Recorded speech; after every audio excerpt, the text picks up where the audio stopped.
Ryanair CEO Michael O'Leary announced that the airline will operate 14 new routes from London airports in a bid to boost its winter traffic.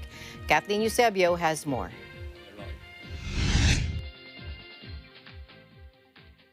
Irish low-cost carrier Ryanair returned to profit in July thanks to a strong summer holiday season, but expects a difficult winter, boss Michael O'Leary told AFP on Tuesday. O'Leary said after holding a major press conference in London, they went back to profit in July. They'll make a profit again in August because the recovery has been very strong in the peak summer period. But this winter will be difficult. The Dublin-based carrier is trying to restore its pre-pandemic traffic, but he added that can only be achieved by lowering prices. Let's take a look. Winter. We're opening new routes. We announced 40 new routes today from London. We have new bases, including a new base in Toulouse this winter. So I think we will be recovering traffic, but at lower prices. I don't think we'll make money this winter, but we won't lose a lot of money either.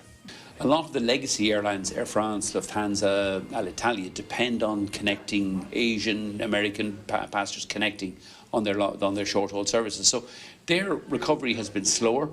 I think Ryanair's recovery, also the other low-fare airlines, will recover faster, quicker, because we are dependent on intra-European air travel. I think the great success of the COVID period has been the European COVID digital cert. That's been a great success. It's given people confidence to go back flying in June, July and August. Those who are vaccinated have no restrictions, and that's been at least we've been able to recover during the summer peak season. I think in Europe you're going to see, clearly we've seen failures. So you've seen the loss of Germanwings, Thomas Cook, Flybe, Level have all disappeared. Many of the airlines, Air France, KLM, Lufthansa, have received huge quantities of state aid. I think that will mean that their recovery will be slower. They've had to get rid of some of their fleet. Alitalia has gotten rid of 30% of its aircraft. TAP in Portugal, 25% of their aircraft. That means there's going to be a lot less capacity in Europe in the next 2 or 3 years.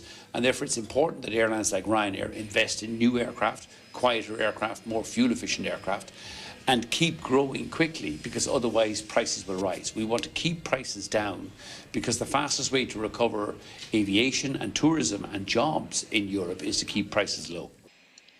The airline is expecting traffic in August and September to be around 80% of pre-pandemic levels, he said, adding he hoped that would rise to 90% in November and December. O'Leary told the press conference Ryanair is committed to rebuilding London's tourism industry, jobs and connectivity as we grow across Europe and recover air travel to pre-COVID levels. He also called on the government to scrap tests for fully vaccinated arrivals. While he is optimistic about the recovery for short-haul budget airlines, O'Leary warned that legacy carriers could face more difficulties with the number of long-haul visitors to Europe remaining low. Reporting from London, United Kingdom, I'm Kathleen Eusebio. We live in interesting times.